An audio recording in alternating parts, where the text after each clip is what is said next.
नमस्कार।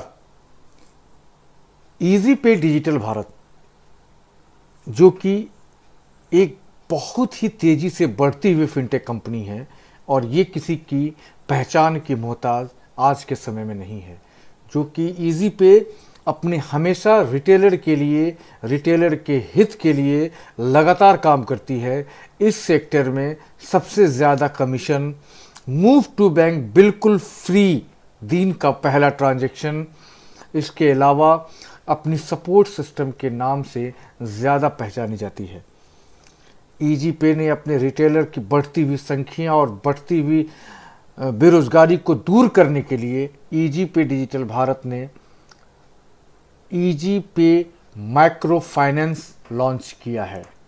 इजी पे micro finance जो कि अपने रिटेलर को और रिटेलर के गांव के लोगों को या महिलाओं को लोन देने का काम करती है। आप हमारे साथ जुड़े हैं इजी पे टच पॉइंट लेकर के। बहुत सारे रिटेलर हैं जो इजी पे रिटेलर आईडी को अपग्रेड करके इजी पे टच पॉइंट में बदले हैं, और टच पॉइंट वाले ही आदमी जो रिटेलर हैं हमारे, वो मार्केट में लोन देते हैं। लोन अभी वर्तमान में हम 3 तरह का देते हैं: 10,000 रुपया, 15,000 रुपया और 20,000 रुपया, जिसकी सीमा होती है 1 साल के अंदर इस लोन को भुगतान करना होता है जी।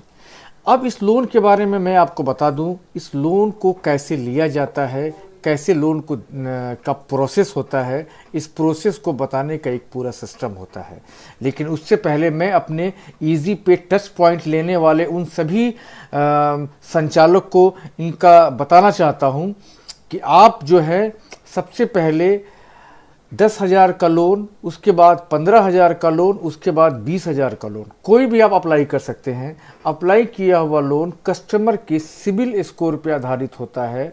यदि उनका सिबिल स्कोर 650 से ज़्यादा है तो इसमें से तीनों में से कोई भी लोन पास हो जाता है। आपकी आमदनी का सबसे बड़ा जरिया मैं आपको बता दूं, इजी पे से आप माइक्रो फाइनेंस से कोई भी लोन अप्लाई करते हैं तो उस लोन अप्लाई में आपको, यदि इस कस्टमर का लोन पास होता है तो प्रति व्यक्ति आपको 150 रुपये का लोन देने का कमीशन प्राप्त होता है। अब आप जब उसकी ईएमआई वसूलते हैं, जब वो कस्टमर ईएमआई लेने आता है, तो उस 10,000 का एक लोन का जो एक ईएमआई होता है, जो कि हर 15 दिन पे होता है, वो होता है 505 रुपये का। इस 505 रुपये पे जो आप ईएमआई वसूलते हैं तो इस पे आपको 8% कमीशन, 40 रुपये का कमीशन होता है। 15,000 का ईएमआई जो होता है वो 752 रुपये का होता है, और 752 रुपये पे जो कमीशन 8% लगभग आपको मान लीजिए 60 रुपये के आसपास होता है। और 20,000 का जो लोन होता है उसकी ईएमआई जो होती है वो 999 रुपये की होती है, और इस पे जो 8% ये 80 रुपये आपको कमीशन इस पे प्राप्त होता है। आप कोई भी लोन अप्लाई करते हैं, इस बार कंपनी ने कुछ चीज़ों में बदलाव किया है। जो पुराना वाला जो हमारा सॉफ्टवेयर था, उस सॉफ्टवेयर से इस सॉफ्टवेयर में कुछ बदलाव हुआ है। उस सॉफ्टवेयर में से इसमें जो बदलाव हुआ है वो सबसे बड़ी चीज़ क्या है कि लोन रिकवरी का टेंशन अब आपको नहीं लेना है। तो आप कहेंगे कि फिर लोन वसूली कहाँ से होगा? एक्चुअली क्या है ना कि इजी पे टच पॉइंट जो संचालक हैं वो लोन बांट सकते हैं, इसके अलावा कोई लोन नहीं बांट सकता इजी पे का जो रिटेलर होता है। अब इजी पे जो संचालक होते हैं वो लोन बांटेंगे तो अब उसकी वसूली, उस कस्टमर का जो डेटा है, उनके पिन कोड में पढ़ने वाले हर उस रिटेलर के पास उस कस्टमर, लोन लेने वाले कस्टमर की डिटेल चली जाती है जिसको आपने लोन दिया है। इसके अलावा जो हमारे जो जिला के जो चैनल पार्टनर होते हैं और जो जिला में जो एम्प्लॉय होते हैं, उनके पास डिटेल चली जाती है कि उनको लोन लिया है। अब क्या है कि लोन वसूलने में कमीशन इजी पे जो है बहुत अच्छा दे रही है। जो ईएमआई की जो रिकवरी है उसमें कमीशन 8% दे रही है, जो कि बहुत ही अच्छा है। तो कोई भी रिटेलर चाहेगा कि लोन हमारे यहाँ जमा हो। यदि आप बांटे हैं लोन और आप भी चाहें तो आप जमा ले सकते हो, या हमारा कोई भी रिटेलर या कोई भी डिस्ट्रीब्यूटर या कोई भी सुपर डिस्ट्रीब्यूटर इस लोन को जमा ले सकता है और उसका कमीशन उसको मिलेगा। इसलिए यदि आपको ज़्यादा कमाना है तो लोन बांटिए भी और लोन जमा भी करवाइए। दूसरी चीज़ें, ये प्रोसेस तो मैंने आपको बता दिया। दूसरा प्रोसेस ये है कि आप जो हैं, एक आदमी के 10,000 का लोन है। मान लेते हैं कि कोई आपके गांव में 10-10 महिला करके आपने एक ग्रुप बनाया और आपके गांव में टोटल 10 ग्रुप है, तो 10 ग्रुप का मतलब हुआ कि 100 महिलाएं आपके ग्रुप आपके पास हैं। 100 महिलाओं को जो आपने लोन दिया 10-10 हज़ार का ही, तो हर 15 दिन पे आपकी रिकवरी आ रही है, ईएमआई आ रही है 505 रुपया। तो एक महिला से आप 40 रुपया कमा रहे हैं हर 15 दिन पे, तो 100 महिला से आपका आमदनी हो जाती है 4,000 रुपया 15 दिन पे। तो इसका मतलब वो 30 दिन में 8,000 रुपया। सोच लीजिए कि आमदनी कितना ज़्यादा है। यदि आप अच्छे से काम करें, अच्छे से रिकवरी करें, तो फिर कंपनी स्पेशल सपोर्ट भी आपके नाम पे खुद को करेगी, आपको करेगी। तो मित्रों, अब यहाँ तक तो हमने बताया इजी पे माइक्रो फाइनेंस के बारे में विस्तार से। लगातार वीडियो आपको मिलता रहेगा और आपको इसकी पूरी जानकारी मिलती रहेगी। आगे हम बताने से पहले आपको एक थोड़ा नोटिफिकेशन दे दें कि ये इजी पे का ऑफिशियल चैनल है, आप इसे सब्सक्राइब करें और बेल आइकॉन के जो नोटिफिकेशन के लिए आप उसको क्लिक करें, ताकि आपको हमेशा हमारा अपडेट आपको मिलता रहे। अब मैं आपको ले चलूँगा इजी पे के एजेंट पोर्टल पे, इजी पे माइक्रो फाइनेंस के एजेंट पोर्टल पे, जहाँ पे मैं आपको सिखाऊंगा कि मेंबर कैसे क्रिएट किया जाता है और लोन कैसे अप्लाई किया जाता है। तो चलिए आइए शुरू करते हैं। ये माइक्रो फाइनेंस का हमारा इजी पे माइक्रो फाइनेंस का ये सॉफ्टवेयर है, नया वाला। जो आपने पिछला देखा था वो नहीं, नया वाला। यहाँ पे सबसे पहले आपको करना क्या है कि आपको एक मेंबर का ऑप्शन है, यहाँ आप मेंबर में जाएंगे और इस मेंबर पे क्लिक करेंगे और इस पे आप यहाँ एक कस्टमर लिस्ट के ऊपर ये प्लस का निशान है, जहाँ मेरा माउस का कर्सर है उसको ध्यान से देखें और एक एक चीज़ों को ध्यान से सुने आप। ये माउस का जो कर्सर जहाँ है, यहाँ एक प्लस का निशान है, इसको मैं क्लिक किया। अब मुझे एक कस्टमर क्रिएट करनी है।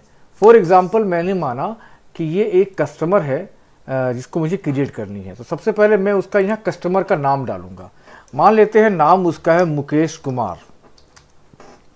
मुकेश कुमार ये मैं दिया। दूसरा यहाँ पूछता है कस्टमर एलाइज नेम।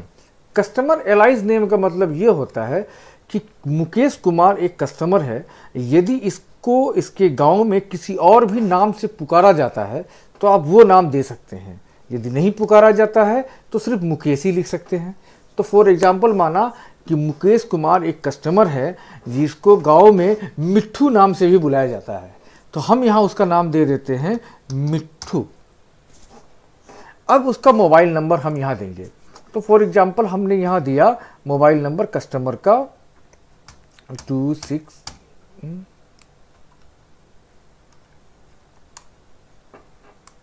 सॉरी मैं एक नंबर दे रहा हूँ,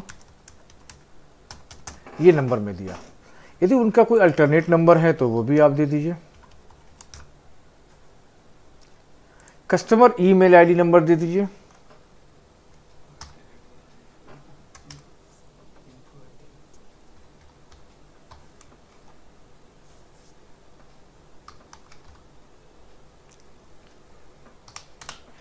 मैं ये दे दिया।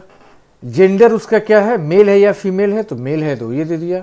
डेट ऑफ बर्थ क्या है उसका, उसको सेलेक्ट करना है यहाँ पे।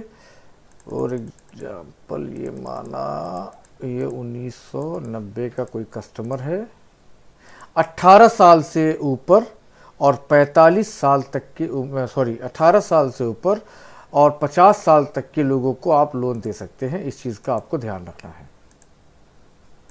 18 से 50। अब इनके पापा का नाम पूछ रहा है, फादर नेम, तो पापा का नाम दे दिया विशेष कुमार।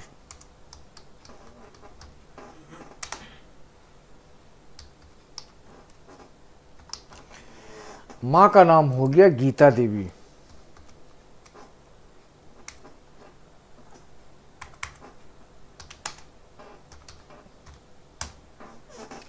यदि उसने शादी किया है तो सपोज नेम देना है, और शादी नहीं किया है तो इसे ब्लैंक छोड़ना है।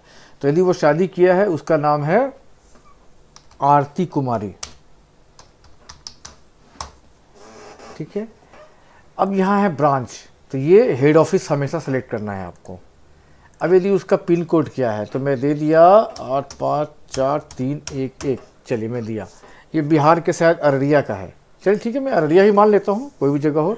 एड्रेस जो उसके आधार कार्ड पे है सेम वही एड्रेस यहाँ लिखना है, मिसमैच नहीं होना चाहिए।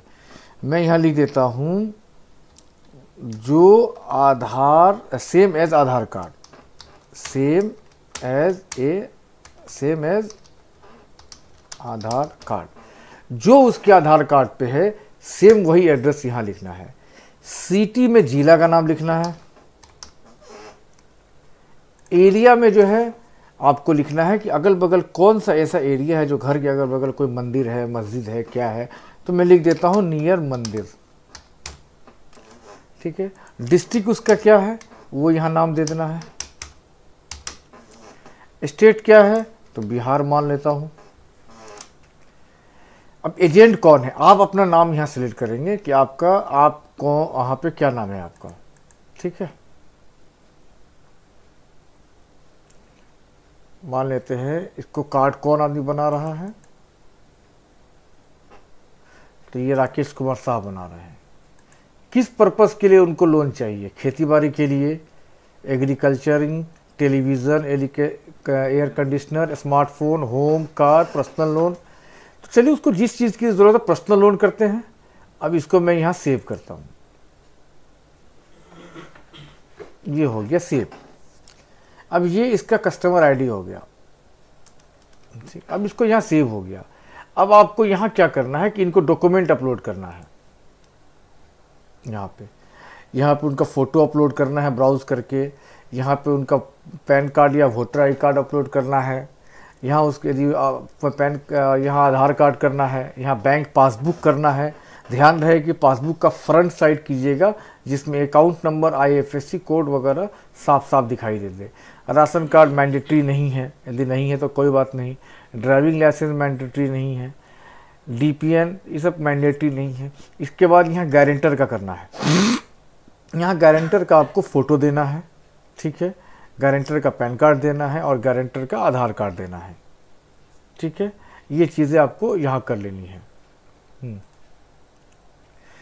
अब यहाँ पे एक चीज़ और आपको करना है, मैं बता दूँ। जब भी आप मेंबर क्रिएट करेंगे तो यूज़र आइडेंटिफिकेशन में जाएंगे, ठीक है। यहाँ पे फिर ये बैंक डिटेल लोकेशन, इसको भी आपको देना है। इनकम, इस पर क्लिक आपको करते रहना है, इस पर आपको क्लिक करते रहना है, ठीक है। इस सबको करके तब आपको अपडेट करना है, क्योंकि यहाँ जैसे आप क्लिक किए ये नेक्स्ट करेंगे आप, तो इस पर चला जाएगा। तो पैन कार्ड नंबर दे दीजिए, आधार कार्ड नंबर दे दीजिए, ड्राइविंग लाइसेंस नंबर दे दीजिए, राशन कार्ड है तो दीजिए, नहीं है तो कोई बात नहीं। फिर सेव एंड नेक्स्ट करेंगे तो यहाँ बैंक अकाउंट उसका किस बैंक में खाता है वो डिटेल दे दिया आपने, अकाउंट होल्डर नेम दे दिया, अकाउंट नंबर दे दिया, बैंक ब्रांच दे दिया, बैंक IFSC कोड दे दिया। उसके बाद उसकी इनकम का स्रोत क्या है, उसको सेव एंड नेक्स्ट कीजिए।